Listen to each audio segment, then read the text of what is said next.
We live in a world that celebrates pleasure and comfort as the highest goals. Everywhere we turn, we're offered something to make us feel good: sugar, screens, pills, likes, alcohol, endless entertainment. But what if the constant pursuit of feeling good is what's making us weak? What if true strength, especially after 60, doesn't come from chasing pleasure, but from learning how to live without it? The human brain is wired for balance. Every time we experience pleasure, dopamine surges. But for every rise, there's a fall. The brain compensates by creating pain to restore equilibrium. This is nature's law.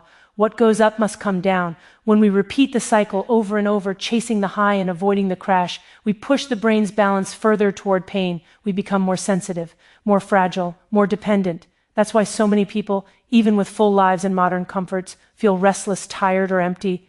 After 60, something profound happens. The body changes, the metabolism slows, and dopamine levels naturally decline. This can feel like loss, less excitement, less energy, fewer distractions that used to fill our days. But it's also an opportunity. It's the brain's invitation to find a deeper kind of strength, not the strength that comes from stimulation, but the strength that comes from stability. When we stop chasing dopamine, we begin to discover what real resilience feels like. I have seen this in my patients: the retired teacher who stopped drinking wine every evening and started walking at sunrise, the grandfather who traded scrolling on his phone for learning to play the piano, the widow who began volunteering instead of numbing her grief with TV. At first they struggled, their brains protested, but slowly the fog lifted.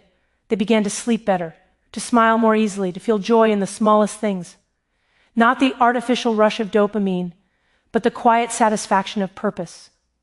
They became strong again, not because life got easier, but because they became capable of facing it as it is. Pain, discomfort, and boredom aren't enemies to be eliminated. They're signals. They remind us we are alive. When we engage with them instead of escaping, our brains recalibrate.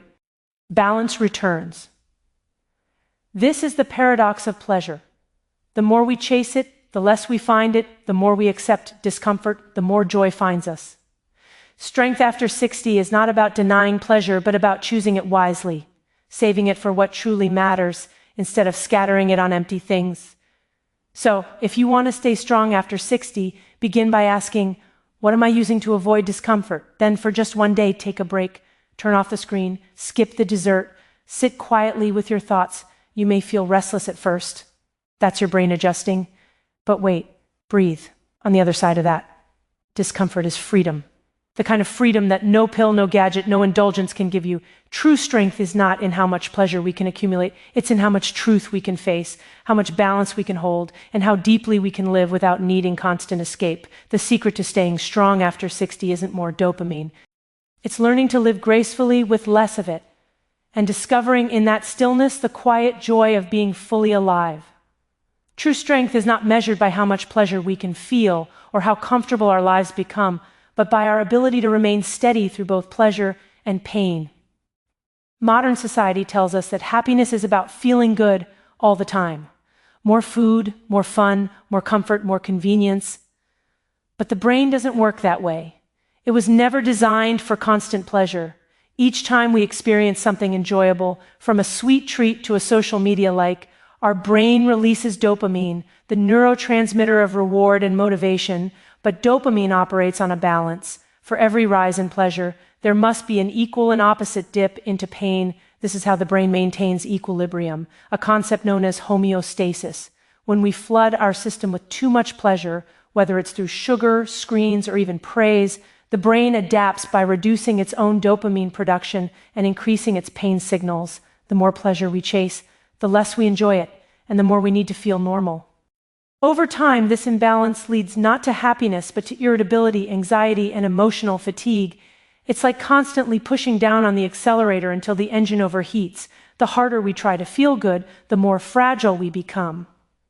After 60, this truth becomes even more visible. Many people reach this stage of life expecting peace, only to find themselves restless and easily dissatisfied. The body slows down. The usual thrills don't feel the same, and there's a temptation to cling to habits that once brought joy but now bring exhaustion. It's in this moment that strength is redefined. Real strength isn't found in trying to maintain endless pleasure, But in accepting the natural rhythm of highs and lows, it's in recognizing that the dips in life are not signs of failure, but essential parts of balance. When we stop fighting the natural ebb and flow of dopamine, something remarkable happens. The mind becomes clearer, and small pleasures become meaningful again. A quiet morning walk, a simple meal, or a heartfelt conversation begins to feel deeply satisfying. This is not because the world has changed, but because the brain has recovered its ability to feel naturally balanced. This kind of strength isn't loud or flashy. It's calm, grounded, and deeply human. In truth, the greatest power we have after 60 is not to keep chasing stimulation, but to embrace stillness. When we can sit with discomfort without rushing to fix it, when we can enjoy calm without needing a thrill, we discover what real control feels like. We stop being ruled by dopamine and start living with intention. The pleasure that follows is gentler, steadier, and more enduring. It's the strength that comes not from conquering the world, but from mastering the self.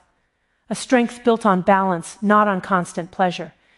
As we age, the brain's chemistry changes in subtle but powerful ways. Dopamine, the molecule of desire and reward, naturally declines. For many, this feels like a loss. The spark that once fueled excitement seems to fade, motivation slows, and the familiar pleasures of life don't feel as rewarding as they once did. But what if this decline isn't a curse? What if it's an invitation? A signal from the body to move from the restless search for stimulation toward a deeper, steadier kind of contentment? For most of our lives, dopamine drives us forward. It pushes us to achieve, to explore, to seek new experiences. That's why the first half of life is so often filled with ambition, striving, and pursuit. We're chasing something: success, love, recognition, pleasure, and in a dopamine-fueled world, we're told this chase never has to end. But as the years pass, the brain begins to shift its focus. The decline in dopamine that comes with age is not a malfunction, it's a natural adaptation. It's the brain's way of asking us to slow down and pay attention to what truly matters. Many people fight against this change. They try to recapture the highs of youth with more stimulation, more caffeine, more entertainment, more distraction. But this only deepens the imbalance, leaving them feeling more empty and dependent. The real transformation begins when we stop resisting and start listening. When we accept that we don't need as much dopamine to feel alive, we open ourselves to new forms of joy, ones that don't rely on constant excitement but on presence and connection. I've seen this shift in people who've learned to embrace this stage of life rather than fight it. A man who once spent his days chasing business deals found peace in gardening.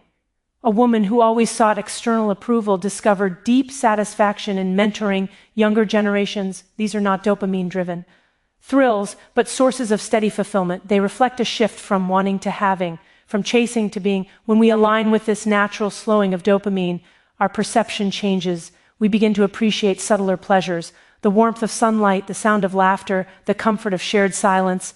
Life becomes less about novelty and more about depth. We stop needing more to feel good. Instead, we begin to feel good with less. This is not resignation, it's liberation. Dopamine decline, then, is not a signal of decline in life itself. It's the body's way of guiding us toward emotional maturity. It invites us to replace temporary highs with lasting peace. It asks us to trade intensity for authenticity and restlessness for gratitude. In this new balance, strength is not about how much we can do or achieve, but about how fully we can be present in what is. The secret is not to fear the change in dopamine, but to let it lead us toward a richer, calmer, more meaningful life. Discomfort is not something to be feared. It is the gateway to resilience. Our culture teaches us to avoid pain at all costs, to seek comfort as if it were the same as happiness. But comfort, when pursued endlessly, weakens us. It dulls our senses, narrows our tolerance, and makes us dependent on things outside of ourselves to feel okay. The truth is, our brains were designed to adapt through challenge. Each time we face discomfort and endure it without immediately escaping, we strengthen the neural pathways that support patience, courage, and emotional stability. Every pleasurable experience tilts the brain toward pleasure on one side of the balance. The brain, seeking equilibrium, responds with a corresponding tilt toward pain. This is not punishment. It's protection. It keeps us from overstimulation. When we continually chase pleasure and avoid pain, that balance becomes disrupted. The pain side grows heavier and more sensitive. We start feeling anxious, restless, and unhappy even when life is objectively fine. It's not that we are broken, it's that we are untrained in discomfort. The only way to restore balance is to lean into it again, to allow ourselves to feel the full spectrum of human experience without running away. After 60, this lesson becomes especially important. The world tends to treat aging as a condition to be fixed, another form of discomfort to be avoided. But the truth is, with age comes the opportunity to face pain with wisdom rather than fear. The body may not be as strong as before, but the mind can become stronger than ever when we learn to tolerate discomfort. Whether it's loneliness, physical pain, or emotional loss, we develop a deeper kind of resilience. Each moment of endured difficulty is like lifting a weight for the soul. The muscle that grows from it is peace. Discomfort teaches us that happiness doesn't have to be constant to be real. It reminds us that sadness, boredom, and struggle are not failures. They're essential experiences that make joy possible. Without contrast, pleasure loses its meaning. Think about how food tastes after fasting or how warm sunlight feels after a cold day. The pleasure is magnified, precisely because we allowed ourselves to feel the absence of it. In the same way, when we let discomfort exist without trying to suppress it, our capacity for joy expands. Resilience after 60 isn't built in the absence of pain, but in the ability to coexist with it. It's found in the patience to breathe through a difficult moment rather than distract from it, in the courage to stay present even when life feels uncertain. Every time we face discomfort with awareness instead of avoidance, we remind the brain that we are capable, that we are safe, and that we do not need constant pleasure to survive. This is how true strength is born, not in escaping life's struggles, but in embracing them as part of what keeps us fully alive. ChatGPT said, "Sustainable happiness is not found in indulgence, but in purpose." The pleasure we get from indulgence is quick, bright, and fleeting. Like a spark that fades almost as soon as it's lit, it gives us a rush, but it doesn't last. Purpose, on the other hand, burns slowly. It doesn't give us the same instant surge of dopamine, but it nourishes something much deeper in the human spirit. It gives us a reason to wake up in the morning that doesn't depend on excitement or entertainment. Many people spend their lives confusing pleasure with happiness. They think feeling good means they are doing well, but the brain's reward system wasn't built for constant pleasure. It was built for survival. When we indulge too often, whether in food, alcohol, television, or social media, we hijack that system. The brain releases dopamine in response, but then it compensates by lowering our sensitivity to it. The result is a hollow kind of living where we need more and more stimulation just to feel the same amount of joy. What once felt satisfying no longer does. Life starts to feel flat, even though it's full of activity. Purpose changes that equation. When we do something meaningful, when we help others, learn, create, or contribute to something larger than ourselves, the brain releases dopamine too, but in a balanced way. It's not an artificial high, it's a steady, renewing kind of pleasure. It's the difference between eating sugar and nourishing food. The sweetness of purpose may not hit instantly, but it sustains us through time, feeding both the brain and the heart. After 60, many people face a transition that can either feel like loss or liberation. Careers slow down, children move out, and the roles that once defined identity begin to change. For some, this creates an emptiness that they try to fill with short-term pleasures. But this stage of life offers a profound opportunity. The chance to redefine what satisfaction means. Instead of chasing new pleasures, we can cultivate new purposes. Teaching, volunteering, mentoring, creating art, or simply offering kindness. All these things activate the brain's reward system while anchoring us in meaning. They remind us that happiness is not something we consume, but something we generate through action and intention. People who live with purpose experience a different kind of joy, less dramatic but more enduring. Their happiness is not shaken by boredom or loneliness, because it is rooted in contribution, not consumption. When we find purpose, we stop asking life to entertain us and start asking how we can serve it. That shift restores balance to our dopamine system and brings with it a calm, lasting contentment. In the end, indulgence is easy, purpose requires effort, but that effort gives life its shape. The work of meaning refines the soul, strengthens the mind, and keeps the heart alive. Sustainable happiness is the reward of living for something beyond ourselves. A quiet, steady flame that continues to glow long after the sparks of indulgence have burned out. Freedom is not found in denying pleasure, but in mastering it. Many people believe that strength means giving up the things that make us feel good, that discipline is about deprivation. But real freedom is not about saying no to joy. It's about choosing joy wisely. It's about enjoying what life offers without being enslaved by it. Moderation is the space between excess and absence. And in that space, true peace lives. Our modern world confuses abundance with happiness. We're surrounded by endless opportunities for pleasure, streaming entertainment, rich foods, constant connection, instant gratification. But when everything is available all the time, nothing feels special anymore. The constant flood of stimulation overwhelms the brain's dopamine system, dulling our ability to appreciate simple joys. We become restless, dependent, and always searching for the next hit. The more we consume, the less satisfied we feel. It's not that pleasure is bad. It's that we've lost the rhythm of balance. Moderation restores that rhythm. When we pause, when we say no for a while, our brain recalibrates. It becomes sensitive again to the natural pleasures of life. A cool breeze, laughter, good conversation, the taste of a favorite meal. These small joys return to their rightful place as sources of genuine satisfaction. Abstaining for a time, whether from technology, sugar, or any other addictive habit, is not punishment. It's a way of cleaning the lens through which we experience life. Once it's clear again, everything becomes vivid. After 60, this balance becomes especially vital. The body changes, energy shifts, and we can't rely on the same dopamine-driven excitement that once kept us moving. This can feel like loss, but it's actually liberation. It's a chance to live with greater intention.